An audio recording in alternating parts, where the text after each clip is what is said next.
afternoon or good morning. This is Bill Pollack, and we're at the Peterson Museum in Los Angeles. It's July 20, no, it's, what is it, August 6th. August 6th, and the year 2001, and my guest today is Warren Olsen, and fascinating background, and we're looking forward to hearing some of the stories. Well, Warren, give us a rundown on how it all started. A capsule. Well, initially, I arrived in California on a Triumph motorcycle. I remember that. With 10 cents. Went from there. My first job working on sports cars was with Sec Rosty. He had a 2.3 Brown Alfa Romeo, and for some strange reason, he gave me the job of preparing it for the race at Bridgehampton. I believe that was 1949. And Jack Early and I worked on the car in Jack's home garage and hauled it back to New York with a used telephone company Ford pickup truck and a trailer. And we got over to, in Arizona, there used to be a really hard climb up there. I forget there was a name for the climb, but anyway, we got about 2 miles up the climb and the engine let go, big time. So with our expense money, we bought a new engine and put it in, and that engine ran perfectly. We got back there and we ran the car at Bridgehampton, burned a piston from putting too much benzol in the fuel. Oh, boy. And it was running against the first Ferrari in the country that Briggs Cunningham had. And they lined us up in the front row with the Ferrari, and we did pretty well with it, considering the age of the Alfa. And but then burned the piston, and that was it. So we drove the pickup back to California, and very short time after that, I went to work for John von Neumann at his operation on Ventura Boulevard when he was working primarily on MGs. And that's where we met. That's where we met, and met Stan Mullen. Met a lot of people at John's place, and worked for John for, I guess it was over a year. And then during that time, I was always looking for mechanics and engineers that knew a hell of a lot more than I did. And I got to hanging out with Ernie McAfee, and Ernie got inspired and decided we should open a shop ourselves. And so I did that with Ernie, and that's where I initially met John Edgar, because we were at that time preparing all of John's cars, and we built a supercharged MG, which you remember. 88. Yeah, number 88. Supercharged intercooled. It was a wild one, but we did other things, and I remember from that one, probably the most memorable one was the first Pebble Beach, and a fellow by the name of Tom Chatfield and I drove Edgar's Type 57 Bugatti up and won the concourse. We drove it there, and we went out to the course after we'd won the concourse, which I think that year was on Saturday, and Ernie was heat-packed because we weren't out at the track working on the car. And then we showed him the trophy and calmed down. And we drove back over. We were staying at a hotel in Pacific Grove. And when we got back there, and there was John hanging out a window, hollering for his sustenance, which he was well known for. And but at any rate, I worked for Ernie for, I guess, a year and a half, somewhere in a period there. And let's see if I can remember correctly. That's about the time I met Simone, somewhere in there. And Simone was to become your wife. That's correct, yeah. Okay. So anyway, I worked at a dealership for a while after that, and then back to Von Neumann. And I worked there again for another year or so, and then went over with Jay Chamberlain. He had a shop over by Warner Brothers, and that was an interesting experience. Jay at that time had become enamored of golf and was great for taking off most of the day playing golf. And I ended up running the store for him for several months. And then Bobby Coogan, you remember Bobby, Good and for him. Simone got together, and they thought it would be grand if I opened my own shop. And we eventually did, splitting a building with Elmer Sumter, another character. Oh, yeah. Elmer was a modifier of Harley Davidson motorcycles, and he was something else. But anyway, we were there, and it's a little two-stall garage, and we, at that time, Randy McDougal came in with his new 2-liter Ferrari for us to maintain, and we had several other racing accounts, and Elmer got a little jealous of the business we were doing, and so he decided he needed the entire shop building, at which time we moved over on Los Angeles. And there we maintained, we built a new body for Randy's Ferrari, and ran that till he got it upside down at Willow Springs, and prepared the well-known Baldwin Special that you drove. Right. And that was at the time I had gone all day, and I can't remember. Al Sherman working for me, besides Sonny Balkane and some other characters. And we rebuilt the Ferrari and did the Baldwin, and then... You did a Porsche for me, too. Yes, yeah, well, the A crankshaft. 6-hour race. Oh, yes, Ivan Smith owned the blue and white one, and we did the 6-hour race with it, and you won your classes, I remember. I remember you coming in for a pit stop and had other emergencies. Yeah. We got about 15 guys standing around him while he took care of that. They figured out, they had a setup to put gas in the car, but no way to relieve the driver of excess fluids. Then we still won the class, and then Cal took it out in practice the next day and blew it up. Yeah. It was good for sport. And then during that period of time, Bruce Kessler came in with his mother's Jaguar, and through that he raced the Jaguar rather ineffectively for a while. And then I sold him a 500cc Cooper, single-seat race car, and that was probably one of the greatest learning experiences I had, because if you could keep a 500 running, you had accomplished something. And we ran it with a Jap engine for several races, but that one, you had to rebuild the engine every race and the transmission every race. And it wasn't really very quick. And then Bruce invested in a twin cam Norton, and that one. We did a top overhaul on it and put a new piston in it, and that ran the rest of the season, and he won the national championship that year. And then during that period, Bruce brought Lance Reventlow in. And Lance at that time was racing a 300 SL Mercedes. And It was the Gullwing. a Gullwing, and he had a steel-bodied one first, and then he bought one of the few aluminum-bodied ones. And he raced that for part of a season, and that was a tough class. Well, he's running against you in a Corvette and, Yeah. and a few things like that. And so he decided we'd get him into a class that his learning curve could be a little steeper. So we put him in a 1100 Cooper sports car.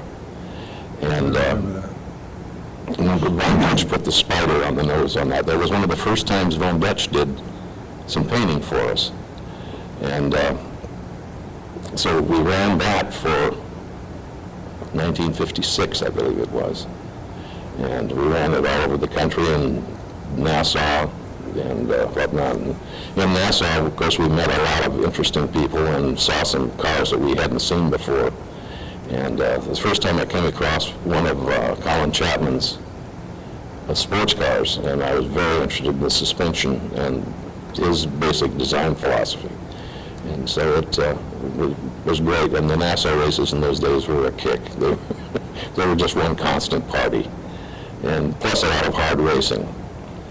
And late that year, Lance bought a 2-liter Maserati, and one of the first ones in town, I believe. Uh-huh. And we raced that in several events, and then he decided he wanted to run Sebring.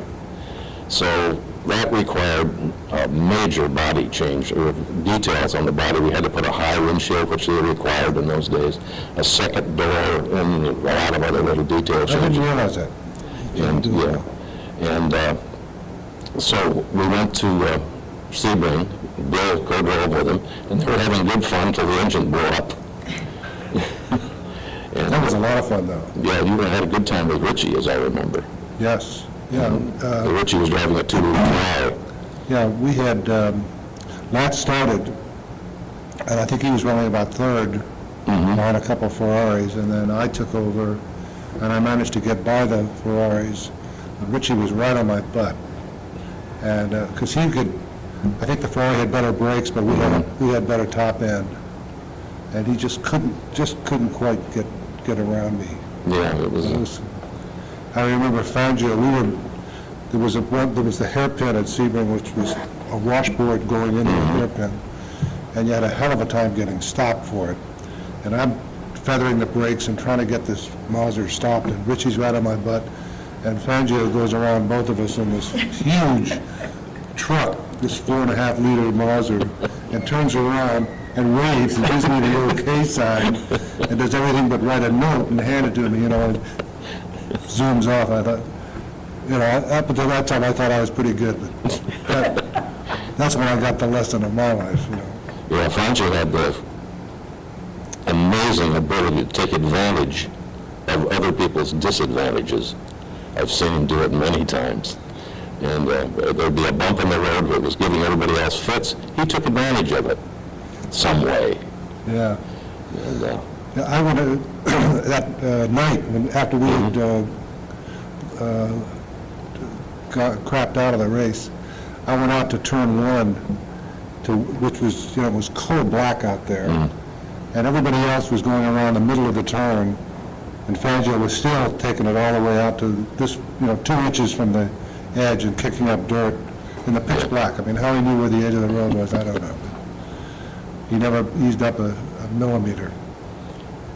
I didn't You're right, but at any event, we were down there with the Maserati team, and so after the car needed some major repairs, we decided to send it back with them to the factory, because Lance wanted to run in Europe. That was in 1957.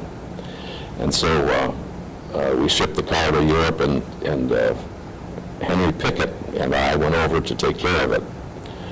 And spent lots of time in Modena, because there was something strange about that 2-liter engine, because after the factory rebuilt it, first they blew it up on the dyno, and then they finally got the car all back together, and I went out to the aerodrome where the test track was that everybody used it. Ferrari used it in those days, and Maserati and Oscar and whatnot. And I went out to the test track. I believe Lance was to drive a Formula One car just for a few laps around there. And there was a great hole in the hedge just after the pits. And so we asked one of the guys out there, what happened there? And he said, well, that white 2-liter Maserati went through there. And so that was Lance's. It had seized up again. Well, at any rate, they finally got it all together, and during that period, Lance had bought a Formula 2 Cooper, so we had that to run too. And so we gathered up all our toys and went to England, and a few races there, and a few races in France, and whatnot. And then we ended up back in Modena, and that's when we had the 2-liter, or the Formula 2 Cooper out at the test track there. And Phil was out testing some Ferraris, and so in those days it was pretty casual, and he decided we offered the thing for him to drive the Formula 2 car around there, and so he did, and was within a couple of tenths of seconds of breaking the lap record with this little pop gun Formula 2 car. And there's a rough braking area, as you described, going into one corner with that Cooper of that period. If you get on the brakes too hard, the front end would begin to vibrate badly because of the way the springs were hooked up and that sort of thing. And so he hit the fence and did the chassis in for us. Oh. And and the first Ferrari was going nuts because they thought he might hurt himself. And so anyway, we loaded up our toys and went back to England and bought a new frame for it and put it together in Rob Walker's garage. And he had an agency in the town of Dorking, which is close to Surbiton, where the Cooper factory was. So we bought the new frame, painted it, and this is Henry and myself, and got it ready to run. And we ran more events in England, and finally, I believe it was at Snetterton, Lance got upside down in the Maserati, and he fell out of it, but the car landed on a bank, and he was under it, but he didn't get hurt. Didn't even get really shaken up too badly. But anyway, that required another trip to Modena. And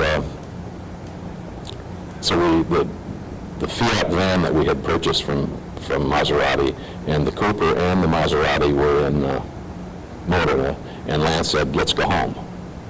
So we did, and as I remember, we left out of Holland that year, and on the way back, he informed me he wanted to build some cars himself. Lance and Bruce Kessler had been shopping cars while they were in Europe, and I didn't know much about it because we were busy taking care of what he had. And they couldn't find anything that he really liked, that he didn't think, he wasn't impressed with him. And so we came home, and that was the beginning of the Scarab project. And the timing on the project couldn't have been better, because Curtis Craft had just folded up, and we had several really good people available, and we were fortunate enough to hire Tom Barnes and Dick Troutman initially. And also, the Ford racing thing had kind of slowed down, and we were able to get Chuck Day. And as things went on, we picked up Emil Deep and Phil Remington, and so we had a crew second to none. Second to none. And initially, Ken Miles was going to do the engineering and drafting on the chassis, but he got sideways with Dick some way, which I never understood, and so it ended up that kind of a combination of Dick and myself ended up doing most of the frame for the deal. And of course, initially we had decided we wanted DDO suspension and inboard rear brakes, and we kind of did the best thing we could do to copy the current latest drum brakes, because we really didn't have good disc brakes available at that time. And so we came up with some 4-inch wide drum brakes that worked quite well, and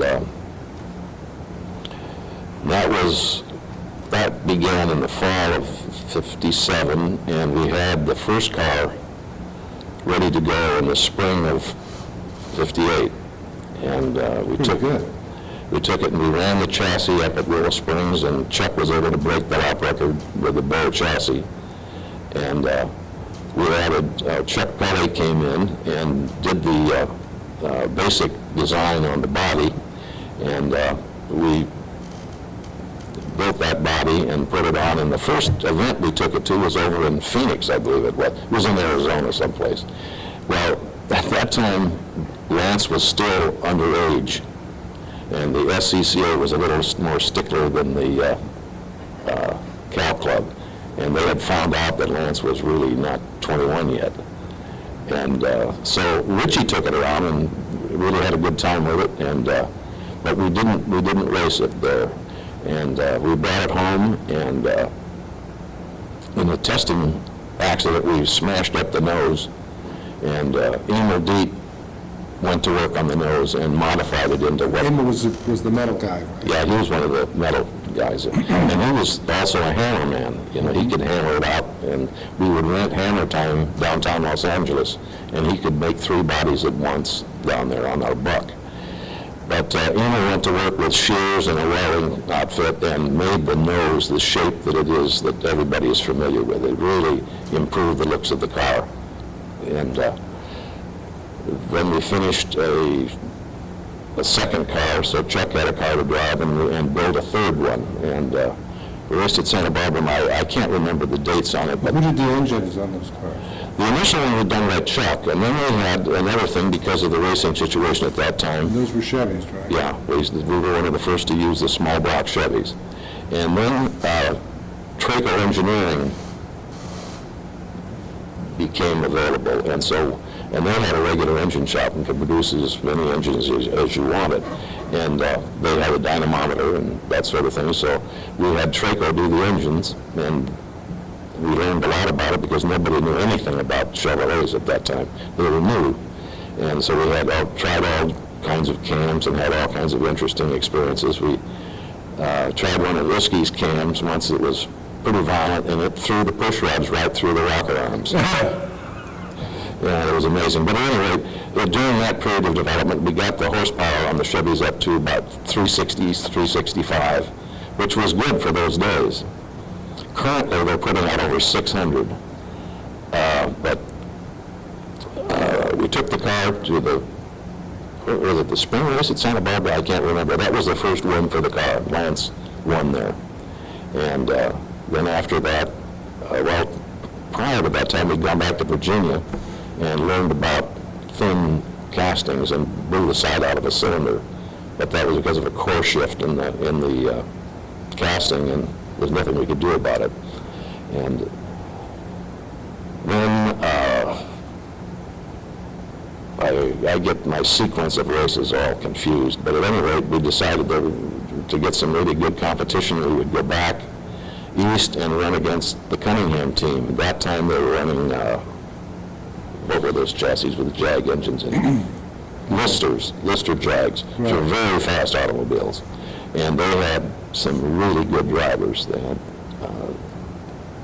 so we went to, I believe the first time we ran against them was at Montgomery. And the race with Lance and Chuck, and I can't remember who was driving for Cunningham, but good boys, and but it looked like Dodgem cars. They were glancing off each other, going over hay bales, and so forth. But we, let's see, Chuck hit one of them and closed up his radiator, and he came dashing in the pits, and I remember Harold Day grabbed a jack handle and stuck it in the snout of the thing and practically lifted the front end of the car off, opening it up, but it got air then, and away they went, and we won that one. And the next time we went up to little track in Connecticut. And at any rate, that was one of the best races Lance ever drove. He just went away from him. And it was fantastic. Well, then the race we were supposed to run against them was at Meadowdale near Chicago, but they didn't show up. So Lance and Chuck went around and coasted around out in front. There was nothing there to run against, really. And we came home. And the next event of any consequence that year was the first professional sports car race in the States. And it was run at Riverside. The Times event. And the word that the Scarabs were fairly quick was getting around. And so Ferrari built a special car. They should have built a special car, but what they did, they took an enlarged, I think it was a 4.2, wasn't it? A 4.3 engine, and put it in a car that had normally had about a 4-liter in it, and it was quick. Chuck and Phil, the first, I don't know, half of the race, I guess, were passing each other back and forth and back and forth. And Chuck thought, he was talking to me back at Elkhart last weekend, and he said, in that race, I thought I could out-accelerate it, but I couldn't. And but in any race, their engineering got a little behind the times, and the thing got hot, because it was hot out there.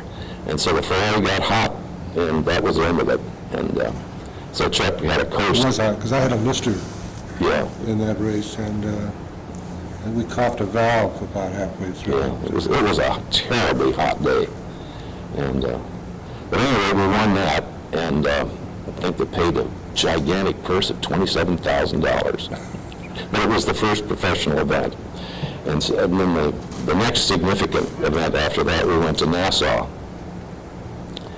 And we took 2 cars down, and in the big event, Chuck broke a half shaft on his, and because the Nassau course is very rough. And so when they came in mid-race, I switched Lance out, because Lance was doing a good job, he was leading, and put Chuck in, and so they both get some credit out of the thing. And they went on and won the race, and that was the first win for an American car internationally since the 20s. And big time, I remember, who was the, I can't remember who the British commandant down there, or whatever they called him, but his wife took a big shine to Charlie. That was amazing. But then shortly after that, Lance decided to sell the sports cars and concentrate on Formula One, which was not a very good decision, but anyway, we did. So we sold the sports cars to some gentlemen in Chicago, and they went ahead and raced them very successfully for several years. They're still racing. They're still racing. And to get into that, which is amazing to me, all but one of the cars that we built is still in existence and still actively campaigned. And there are some cars that I understand are around, but we don't know where they came from. That are clones? Yeah. It's amazing. There'll be things pop up, and I get phone calls from people, and I said, no, I'm sorry, I can't put a finger on that one. But, we were just at an event at Elkhart Lake, an event very similar to the one at Monterey. There were, how many? 600 participants. You can't believe it. There were so many cars, I didn't see them all. But it was kind of a special reunion for the Scarabs. And so this Bob Cerna from Michigan kind of organized and did an excellent job. But there were 5 Scarabs there, 5 Scarab sports cars. One of them was a replica that Dick Troutman had built for Lance's half-brother. And it's an excellent car, very well prepared. But the 2 of the cars are owned by Augie Pabst, and who used to race against them. And then he drove them for several years in competition. And he has a front engine one for himself, and he had the last car that we built, a rear engine sports car that his son drives, and he won that particular segment of the event back there. And they had all kinds of things worked up for some formation. They were going to do a diamond lost formation for Lance, and it didn't come off. They just couldn't work the timing. But anyway, they ran around together, 3 or 4 of them at a time, and it was very, very nice. So they had a nice dinner, and Charlie was there, we were there, Sonny Balkane was there, and all of the current owners. There's Rob Walton has the first one, and he races it very, very successfully. And the Conner Museum in Florida has the 3rd of the originals. And then the replica was there, so we've got pictures of them all 5 lined up at the starting line and that sort of thing. It was very nice of that. But at any rate, that's getting kind of way ahead of things. After we sold the sports cars, we converted the number 1 car into a street car for Lance. And at that time, Simone could get anything that rolled on wheels licensed. And she did.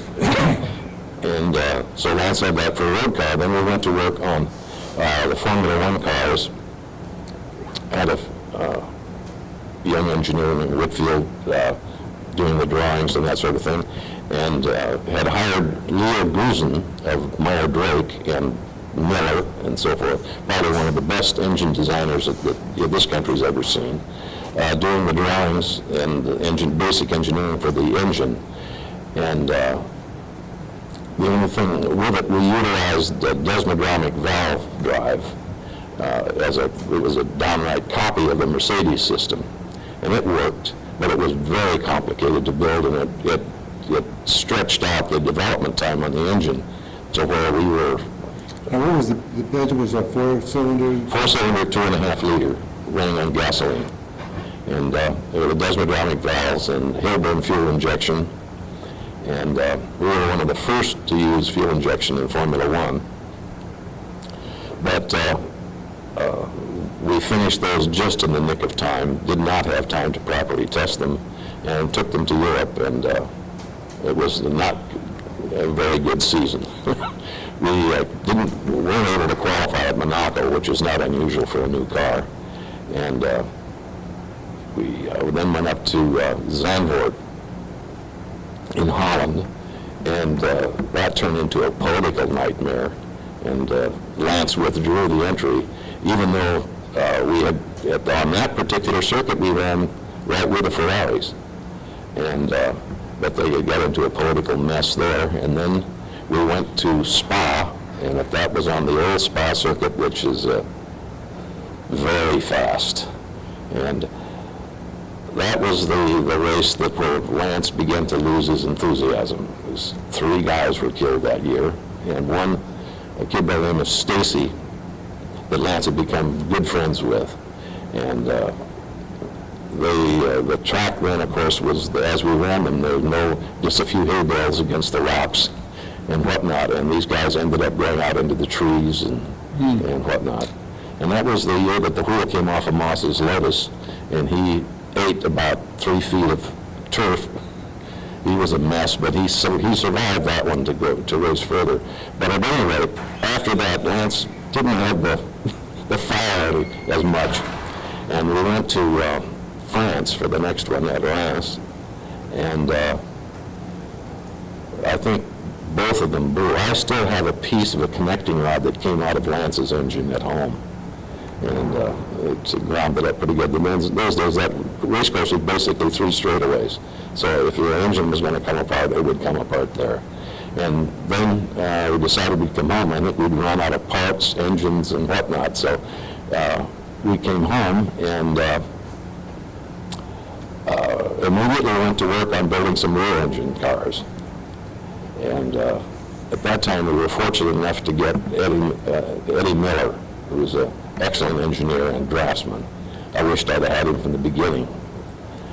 And Eddie laid out, after we got settled on the suspension system that we wanted. Now, were these going to be Formula One cars? Or? Well, they could be anything. They could be Formula One, Formula Two. As you remember, we built a sports car out of one of the same components.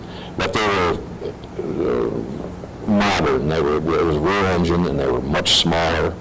And so the first event that we had available for those was the races in Australia and New Zealand. And Lance decided he wanted to go down and run the one in Melbourne at Sandown Park. So we built a Buick V8. And remember, the aluminum Buicks and Oldsmobiles came out about that time. And so we built, in that case, a Buick. We thought the combustion chamber was a little better and whatnot. It turned out that the Oldsmobile had a better stud pattern, but we used some tricky gas-filled gaskets and whatnot, and the Buick worked just fine. And we ended up, initially we put 4 42 DCO Webers on it, and then Charlie said, let's put some 58s on it. And so at that time, I just couldn't envision the manifold to hold these things. And we gave the project to Phil Ermington, and he built the most fantastic intake manifold I've ever seen. It was, put your fingers together like this and went down, and with these 58s hanging out on the side. Well, we put out some pretty good horsepower, and ran very reliably, even with those big carburetors on it. And so we put that in with a Cooper gearbox and took it to Australia, and I can't remember precisely where Chuck came in, but I think it was 5th or something like that. But it was commendable for the first time. But then Lance wanted to come home, and he found somebody that wanted to buy the engine. So, because it would out-drag anything that was there. They were running 2.7-liter climaxes on alcohol. And but this Buick would just pull their cork down the straightaway. And so they thought that was grand. And that was probably one of the first exposures they had to that light aluminum V8 block, which Repco picked up and developed the engines that Brabham won a couple of world championships with. And But we left it there and paid our income taxes. They won't let you out of the corner, out of the country without paying your income tax down there. If you make any money whatsoever. And of course, we had some appearance money and all of $5,000 for that engine. When I think about it today. And we came home, and it was again about that time that Lance's tax position or whatever was governing that came to its top, and they decided to shut down running automobiles. And so Lance wanted a sports car to run, and so we took the bits off of the Formula type car that we ran in Australia, the suspension parts and that, and Eddie designed a sports car frame, and we built a sports car out of that, and it ended up, Phil Remington did the major part of it because we had to let people go, and it was the last project we were going to do. And we built up another engine for that, and the same gearbox. Oh no, we put a Pollack in it initially. And then all hell broke loose as we got to get further down the deal. Phil and I had the new body all laid out using just this typical Italian design, ovals and whatnot, and they're easy to design.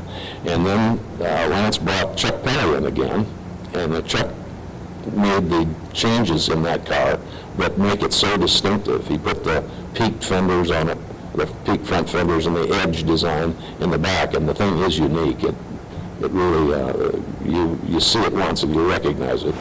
And he did a very, very good job. So we finished that up, and then about that time is when Carroll Shelby, Cobra project was coming in, and so Carroll saw an opportunity to pick up a nice automotive operation with a big building. We had about 10,000 square feet.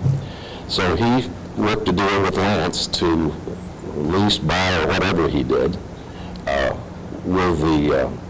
with Lance and Stan Mullen, and so all that. And so in the meantime, Carroll hired Phil Remington and myself to work for him. And I didn't know that. yeah, and so that complicated things for Lance, because all of a sudden he had nobody. And so he hired a young man to work on his sports car, and after that I was so busy that I couldn't keep track of what he was doing. And so Carol and I went back to Ford I drew up a financial cash flow proposal and logistic proposal, and that's why we went back to Ford, and they wrote up a contract, and we both signed it. And came back and opened up the store for Carol on the deal and started putting Cobras together. And I had a lot of fun, and I only worked there 6 months because we had too many differences in opinion on how businesses should be run. And the last thing I did was homologate the first Cobra so it could run internationally. And that allowed it to go to Europe later, and then they finally won the World Championship with it. But that was a fun project because you had to have photographs in those days of all of the components. But I couldn't get half the stuff done. So we had at that time an excellent pattern maker. So we knew the intake manifold was going to be like we designed it, and but I had to make a wooden one quickly. Spray it with a little silver paint, we put it on, put 4 rubbers on it, and took pictures. And we did that, we were converted over to Halogram wheels, and so I very carefully propped those up, and as I remember, I taped the wing nuts on some way to hold it, took pictures, and they bought it. And which I think a lot of people did it that way at that time. And but at any rate,